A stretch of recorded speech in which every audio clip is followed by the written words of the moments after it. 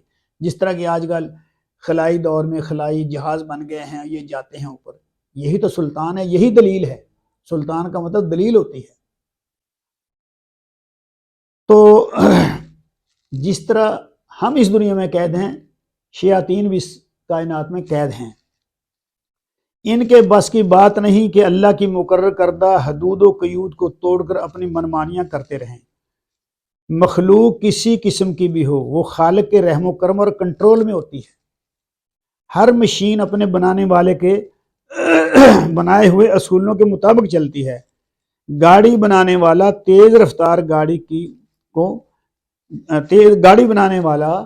گاڑی کی رفتار کو تیز بھی کر سکتا ہے، کم بھی کر سکتا ہے، ختم بھی کر سکتا ہے، کیونکہ وہ اس کو پتہ ہے اس نے گاڑی بنائی ہے۔ اور گاڑی کو روکنے کے لیے بریک بھی لگاتا ہے۔ اسی طرح خالق کائنات نے اس کائنات کے چلنے کے لیے کچھ اصول و ضوابط بنائے ہیں، اور اس میں رہنے والے ہر فرد کو انہی قوانین کے مطابق چلنا پڑتا ہے۔ اگر ان قوانین کے مطابق نہیں چلیں گے تو نقصان اٹھائیں گے۔ بغیر ستونوں کے آسمان، ایک اور چیز اللہ پاک نے فرمائی، سورۃ الرعد میں فرمان خدا ہے کہ اللہ وہ ہے جس نے آسمان کو بغیر ستونوں کو بلند کیا۔ اب دیکھو دنیا میں کوئی بڑی سے بڑی چھت بھی ہو، بغیر ستونوں کے نہیں ہوتی۔ چھت ٹھہر ہی نہیں سکتی ستونوں کے بغیر، کچھ نہ کچھ اس کو یعنی کہ چاہیے، اس کے نیچے کچھ نہ کچھ سپورٹ چاہیے، پھر ہی وہ چھت کھڑی ہوتی ہے۔ لیکن اللہ پاک ایک ایسی عظیم ہستی ہیں کہ جس نے آسمان کی چھت کو بغیر ستونوں کے بنا دیا ہے۔ لیکن اللہ کریم وہ کاریگر ہیں جس نے آسمانوں کو بلند کرنے کے لیے کوئی سپورٹ نہیں لگائی۔ یہ اللہ کریم کی کاریگری کا کمال ہے۔ آسمان میں کوئی چیز بیکار نہیں ہے، جو بنی ہے کسی نہ کسی مصلحت کے تحت بنی ہے، اس کا کوئی نہ کوئی کام ہے۔ تمام اجرام فلکی، یعنی یہ ستارے، سیارے، جو بھی آسمان میں آپ کو چیز نظر آتی ہیں، یہ سب اجرام فلکی ہیں۔ تمام اجرام فلکی اپنی اپنی ڈیوٹی نبھا رہے ہیں۔ ہر ایک کے ذمے کوئی نہ کوئی کام لگا ہوا ہے، ہر چیز کا کوئی نہ کوئی مقصد ہے۔ اللہ پاک فرماتے ہیں ربنا ما خلقت ھذا باطلا سبحانک فقنا عذاب النار۔ اے اللہ، تو نے کوئی چیز بیکار نہیں بنائی، ما خلقت ھذا باطلا، کوئی چیز بھی بیکار نہیں بنی ہے۔ ارشاد باری تعالیٰ ہے، میں ترجمہ سنا رہا ہوں آپ کو، ہم نے آسمانوں، زمین اور ان کے درمیان کی چیزوں کو بیکار نہیں بنایا۔ اگر ہمیں کوئی مشغلہ ہی بنانا ہوتا تو خاص اپنے پاس کی چیز کو مشغلہ بناتے، اگر ہم کو یہ کرنا ہوتا۔ لہٰذا اچھی طرح جان لیجئے کہ کائنات کی کوئی بھی چیز بیکار و بے فائدہ نہیں ہے۔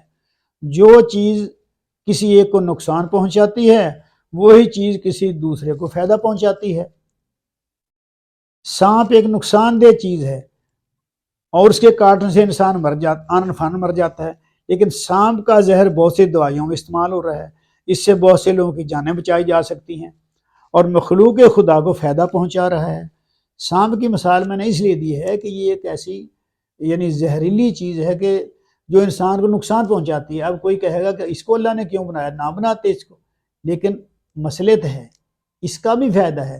یعنی جب اللہ پاک نے کہہ دیا کہ کوئی چیز بھی بیکار نہیں بنی، تو یہ بالکل درست ہے۔